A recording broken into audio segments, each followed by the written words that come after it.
एनसीसीआईए के जो 6 अफसरान गिरफ्तार किए गए थे उनसे बिलाखिर पैसे रिकवर कर लिए गए हैं। कितने पैसे किस अफसर से रिकवर किए गए, मजमूई तौर पर कितने पैसे रिकवर किए गए, अदालत के में आज क्या हुआ, आज की समाअत में कितने रोजा मजीद जिस्मानी रिमांड मंजूर हुआ, ये सब बात करेंगे आज के इस व्लॉग में। बिस्मिल्लाहिर्रहमानिर्रहीम, मैं हूं खावर मुगल। एनसीसीआईए के जो 6 अफसरान एफआईए की जानिब से गिरफ्तार किए गए थे, जिसमें मुकदमे में डकी बाई की अहलिया अरूब जतोई एफआईआर में मुद्दइया बनी थी, उस हवाले से अदालत ने पहली समाअत में इन अफसरान का 3 रोजा जिस्मानी रिमांड मंजूर किया था। इन 3 रोजों में एफआईए के अफसरान की जानिब से तफ्तीश की गई और इन अफसरान से कुछ रिकवरियां की गई। कितनी मजमूई रिकवरी हुई? मजमूई रिकवरी जो है वो 4 करोड़ 25 लाख 48 हजार रुपए की गई। इसमें जो मुख्तलिफ अफसरान हैं, इन 6 अफसरान से मुख्तलिफ किस्म की रकूम जो है वो रिकवर की गई हैं। ये रिपोर्ट जो है वो आज अदालत में एफआईए के तफ्तीशी अफसरान की जानिब से आज जमा कराए गए हैं। जो फिगर्स हैं वो मैं आपको बता देता हूं।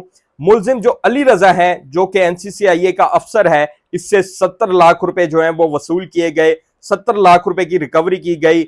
इसी तरह जवार से 9 लाख रुपए की गई। यासिर गुज्जर से 19 लाख रुपए की रिकवरी की गई। असिस्टेंट डायरेक्टर शुएब रियाज हैं, इनसे 36 लाख रुपए की रिकवरी की गई। और इसी तरह जो इन सब के सरगना हैं, जिन्होंने डकी बाई को गिरफ्तार किया गया था, डायरेक्टर सरफराज चौधरी जो कि एडिशनल डायरेक्टर एनसीसीआईए हैं, जिन्होंने डकी बाई को गिरफ्तार किया, जिन्होंने डकी बाई के मुकदमे में तफ्तीश की, जिन्होंने डकी बाई से रिश्वत वसूल की अपने फ्रंट मैनों के जरिए, इनसे भी जो है 1 करोड़ की तकरीबन जो है 1 करोड़ 25 लाख रुपए की रिकवरी कर ली गई है।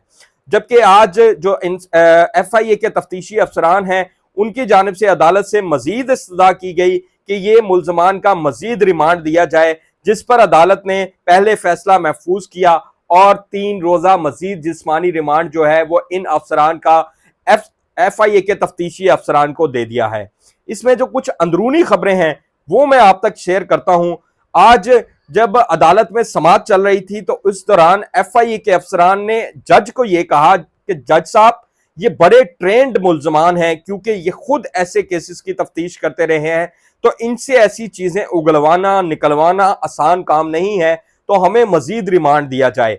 साथ ही साथ एफआईए के जो अफसरान हैं उनकी जानिब से यह भी कहा गया कि हमें इनके जो असासाजात हैं इनकी इंक्वायरी करनी है कि इन्होंने अब तक कितने असासाजात जो बनाए, और साथ ही साथ जो अब तक इन्होंने जितने भी केसेस के तफ्तीश की है इन 6 के 6 अफसरान ने, हमें उन तमाम केसेस को दोबारा से परखना है। उन तमाम केसेस के मुद्दइयों से, उन तमाम केसेस के जो मुल्जम थे उनसे राब्ता करना है कि इनसे कितनी कितनी रिश्वतें वसूल की गई। आप ये देखेंगे पहली ही दफा में 4 करोड़ 25 लाख रुपए की रिकवरी कर ली गई है, तो अभी मजीद कितनी रिकवरियां होंगी। ये कैसे अफसरान हैं, किस तरह चूना लगाते रहे, किस तरह इन्होंने एक कार शोरूम के मालिक को जो है वो अपना फ्रंट मैन बना रखा था। डकी बाई के केस में भी 50 लाख रुपए जो है वो इस कार शोरूम के जो है वो उसके अकाउंट में गए थे। ये वही कार शोरूम का मालिक है जो कि आपको पता होगा कि रजब भट्ट के बड़े पुराने दोस्त थे, और बाद में रजब भट्ट की इनके साथ मुखालफत भी शुरू हुई। और रजब भट्ट ने अपने एक व्लॉग में जिक्र भी किया था कि मुझे पता है कि कौन सा बंदा, यानी इन्हीं को उन्होंने तनबीह करते हुए कहा था कि सरकारी अफसरान के साथ मिलकर मुझे नोटिस भिजवा रहा है। ये कैसा इदारा है एनसीसीआईए का? मैं आपको बता दूं तो ये एफआईए का ही एक विंग है। रिसेंटली अभी गवर्नमेंट ने इसको अलहदा से किया था, और इसका एक 20-21 ग्रेड का अफसर जो है वो एडिशनल आईजी लेवल का अफसर जो है वो डीजी मुकर्रर किया था, ताकि केसेस में जो है वो तेजी आए। एफआईए का काम बांटा गया। ये सारे अफसरान पहले एफआईए के लिए ही काम करते थे, फिर इनको एनसीसीआईए में ट्रांसफर कर दिया गया, और अभी इदारा चंद दिन ही में बना है और इतना बड़ा स्कैंडल आ गया है कि अभी जो है वो रिकवरियां चल रही हैं। इनके डीजी को भी तब्दील कर दिया गया है। अब ग्रेड 21 के एडिशनल आईजी को जो है वो नया डीजी इस इदारे का मुकर्रर किया गया है, और जराए तो ये बताते हैं कि शायद इस डिपार्टमेंट को ही खत्म कर दिया जाए, जिसको अभी चंद दिन बनते ही इतने बड़े बड़े करप्शन के केसेस जो हैं वो सामने आए हैं। ताहम आज अदालत ने जो है वो इस हवाले से 3 रोजा मजीद जिस्मानी रिमांड जो है वो इनका मंजूर किया है, और अब 3 नवंबर को इनको दोबारा लाहौर की जिला कचहरी अदालत में जो है वो पेश किया जाएगा। FIA के जो तफ्तीशी अफसरान हैं मज़ीद इनसे तफ्तीश करेंगे, मजीद इनसे रिकवरियां करेंगे और फिर देखते हैं कि ऊंट जो है वो किस करवट बैठता है।